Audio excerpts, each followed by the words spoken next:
Hi, my name is ColdBeer, and let's start with totally accurate battle simulator. If you are just bored and want to kill some time in single player without thinking too much, I doubt there is a better game for that than Totally Accurate Battle Simulator. At first, it's really funny. Second, it challenges your IQ and actual tactical skills. All you need to do is to choose your units, place them strategically and press the fight button. They will do all the battling part by themselves and you will observe it like some overarching god who has no power to influence anything anymore. So when your army is ripped apart and its scattered remains lie on the ground, then you may think of another strategy and try again, and then again. Some of the battles in the campaign are crazy hard and will squeeze your IQ through your nostrils. Also, if you have some doubts, the game has about 100,000 reviews left on Steam and the score is really close to 100%. I'm not kidding, it's probably one of the best rated games on the whole Steam. Wartales.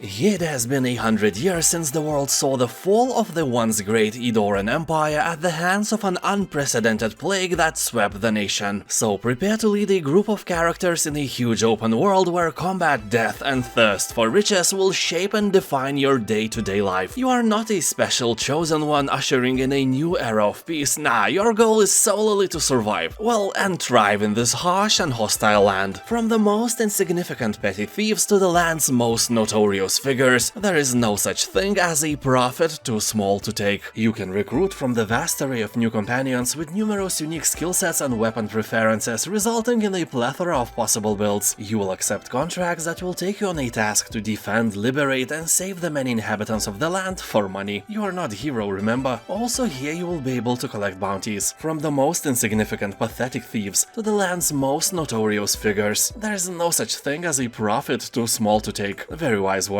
probably many times spoken by Quark from Star Trek Deep Space Nine. SnowRunner. Well, this is officially a realistic driving game, about getting from point A to point B while transporting various cargo. But I would rather call it a Souls-like roguelite puzzle game. Of course, not in the real terms, but rather metaphorically, because the game is insanely hard and you will be doing the same task again and again. Basically, here you have to drive a heavy load truck to the appointed destination. But the trick here is that the road is not what you normally expect. You will have to deal with snow and mud, ice, rivers, fallen trees, and so on. And if you get stuck for real, that's kinda it, you will have to try again. And of course, avoid mistakes of the past, which you can't in real life. You know, all the mistakes you made in your life led you to this very moment where you watch my video. Yeah, well, honestly, if you would have done something differently, you could have ended up in a lava lake instead, or in the belly of a shark. So maybe your decisions were not that bad. Pat yourself on the shoulder. Caravan SandWitch.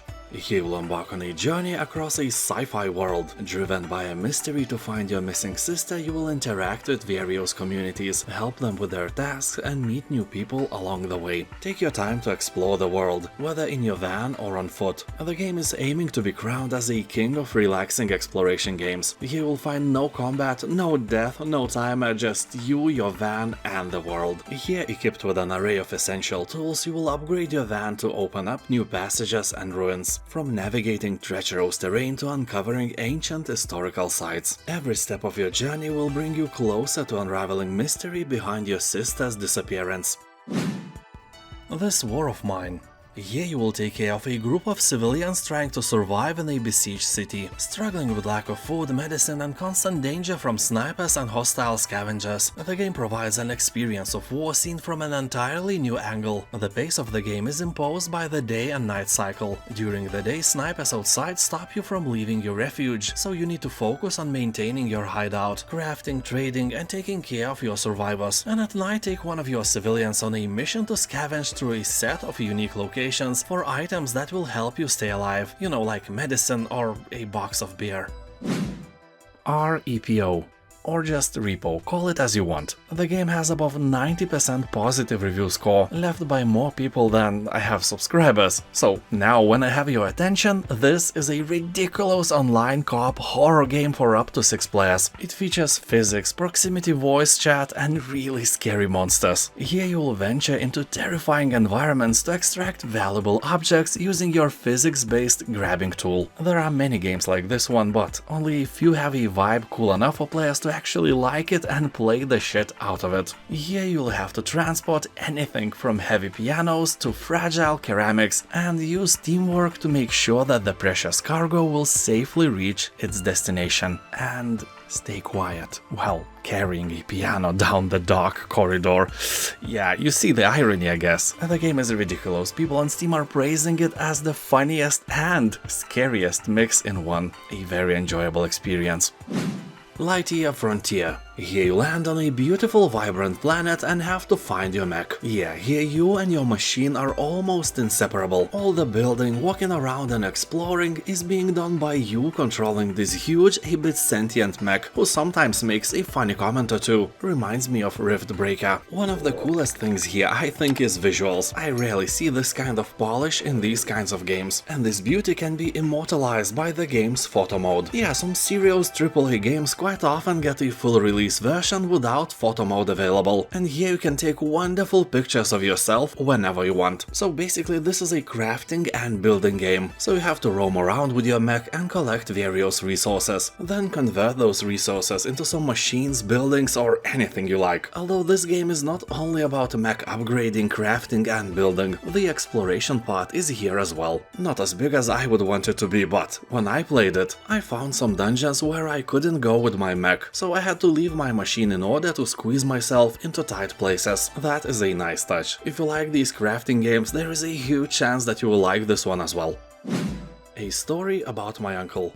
This is a first-person platforming adventure game about a boy who searches for his lost uncle and ends up in the world he couldn't imagine existed. So I guess your uncle is actually cool here, and not the type which sits you on his lap and touches your leg softly. He said to you that you should be happy because he works as a Santa in the mall, but your mother always said that he is a janitor in school. Wonder why? So you have your doubts about Uncle Steve. Fair doubts indeed. So nothing like that in this game. Here you'll use your uncle's mysterious inventions that let you jump incredibly high, uncover clues to your uncle's whereabouts and meet fantastical creatures that will help you on your journey. Also, you may get motion sick and vomit on your keyboard. Just look at this up and down movement. That is enough to sicken an astronaut. Well, probably not, but 10 minutes of playtime was enough for me to start feeling sick. Although I should say that I succumb to motion sickness quite easily. You may feel nothing. Anyway, if that is not a problem for you, keep in mind that above 90% of reviews on Steam are positive, so this is definitely a good game. Teenage Mutant Ninja Turtles: Splintered Fate.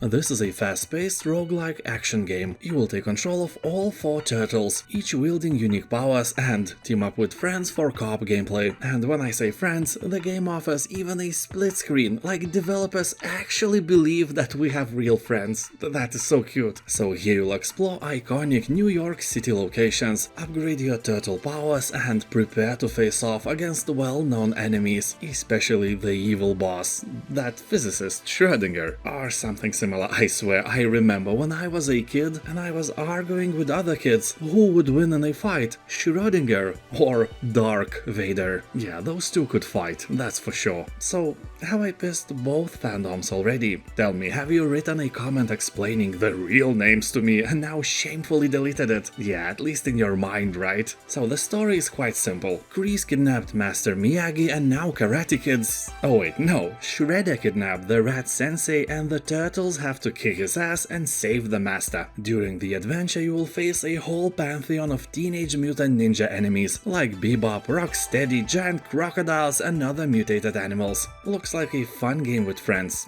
if you have friends. You don't you? So subscribe, at least we'll be friends with benefits. Paradise Killer. On Steam it has above 90% of positive reviews, so that should keep your attention. This game is set on an island outside of reality and revolves around a rogue human civilization hoping to resurrect the dead alien gods. That already sounds crazy, but the gameplay and the story somehow makes sense and is truly captivating. The game was nominated as the best adventure of the year by PC Gamer, got 9 out of 10 from IGN and is a true gem for everyone hungry for amazing story-rich game. People are saying that this is one of these games which you would want to forget, and in a good sense. If the mind eraser was already invented, this would be one of the most popular things to erase from your memory so you could play it again. And now thank you for watching, have a nice day and, subscribe or something.